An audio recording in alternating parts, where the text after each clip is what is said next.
What's going on, everybody? It's Frito here for Clickheads. The pro scene for Valorant is just starting to get kicked up, but you can rest assured that we're going to be covering it early, learning what the best players in the world are doing, so we can learn from them and as well just appreciate their sick plays. Today's video, we're going to be breaking down a recent tournament from Elite Esports, where Cloud9 had a dominant showing in the grand final, and were particularly good at getting rounds on attack, which currently is very difficult in the Valorant metagame so far at high levels. They get a 9-3 half on Haven in the final, and I wanted to break down how they went about mixing up their round strategies and executing onto bomb sites to get map control. Okay, our first few examples are going to be pretty straightforward, but perhaps a bit complicated if you're new to tech shooters. We have no demo system yet, so we're going to have to piece together the information of what's going on by paying close attention to the minimap.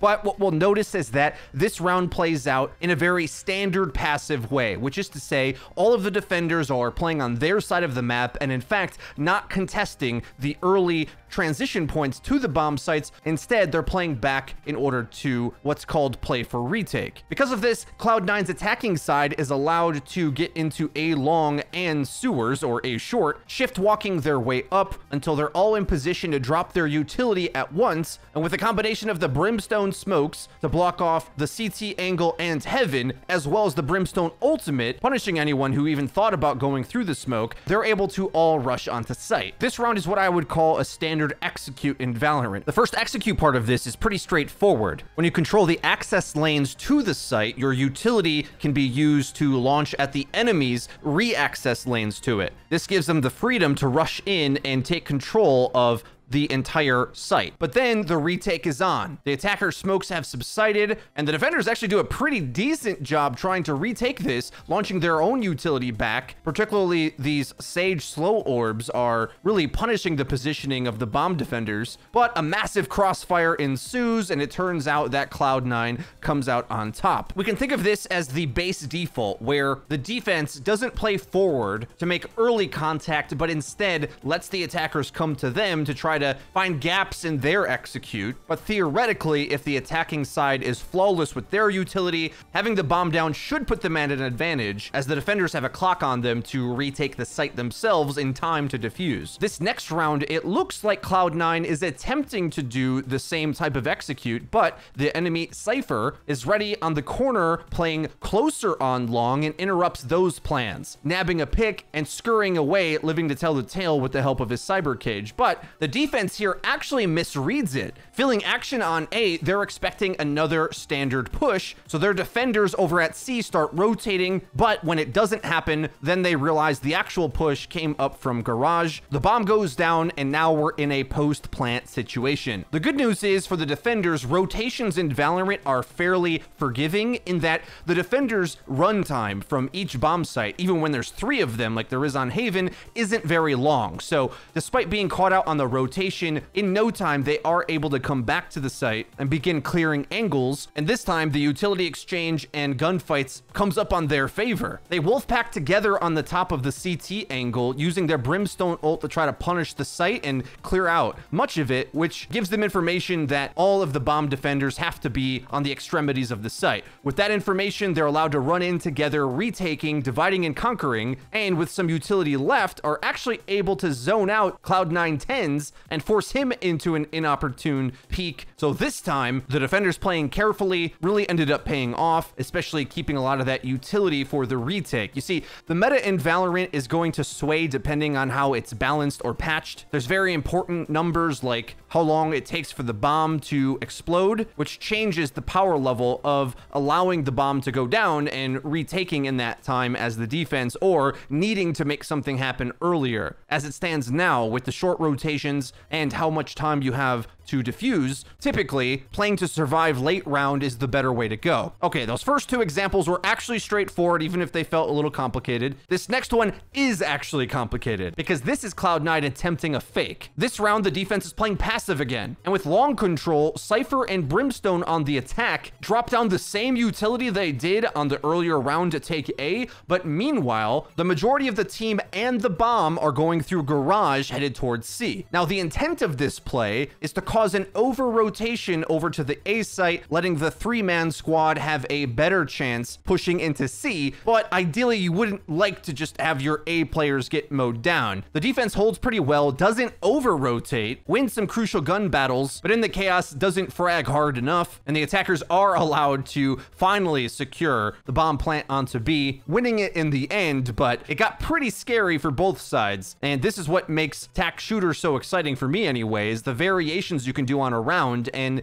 trying to reverse psychology your opponent. Getting the most out of these pathing and execute strategies are going to take years for all of us to master, but one aspect of Cloud9's game that I had to go further in depth with is TenZ's jet play, which is pretty remarkable seeing as she's a character not getting much love from many players, but in the hands of a player like TenZ, you can see why she is viable at least the highest tiers. You see, part of Cloud9's secret strategy is putting TenZ into positions that an op probably shouldn't risk taking, but because he's playing jet, he can take what otherwise would be very risky angles and dash away when overwhelmed. The thing that makes it so cool is that in Valorant, the op isn't as good as it is in CS because any automatic weapon is going to tag you so hard that it's basically impossible to let a shot off and not be instantly traded, because the second player coming around the corner while you're reloading the weapon can hit you once in the toe and freeze your movement entirely so you can't get around the corner. But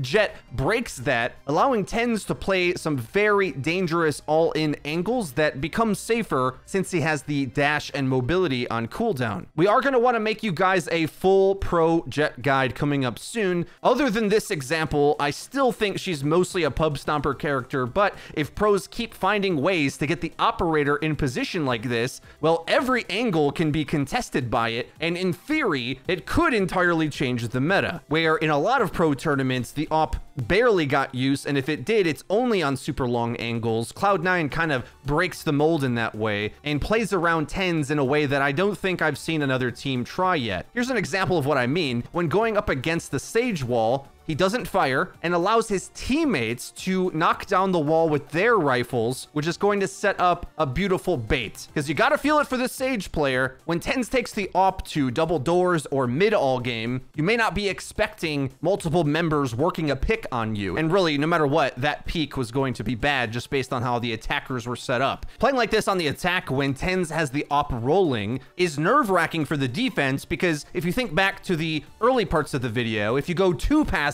well, then they can full execute onto sites. But if you don't get any information, then you're not going to know where the op is, and before you know it, it's holding an angle that completely destroys you as soon as you walk around the corner and you can't move anywhere, which is the type of no-win situations that the Cloud9 attack is putting their opponents into. One thing that I'm excited to do is track the progress and personality of these teams over time. At least early on, Cloud9 showed that with the combination of smart executes and setting up their star player with the operator, they can put up 9 rounds on Haven, which is basically unheard of thus far in competitive Valorant. And when you do that on attack, coming onto the defense is a bit of a breeze. The final round that they win it here, TenZ actually goes for another ballsy play that I don't see many players attempting, glass opping. And in the similar way that he goes for aggressive angles on mid on attack, he does the same thing on defense, finding an early pick. Their opponent's high ground are able to flood onto the site and get the bomb down. Ultimates fly both ways, but so late into the tournament against players that aren't CS veterans, you can see the post-plant positioning here is a little bit lacking from high ground. Having too many players caught up in what I like to call the death corner in the back area of the site, it feels like a safe location, but really you're just asking to sit back there and get crossfired onto. Cloud9 takes the win here and looks to be one of the strongest, if not the strongest team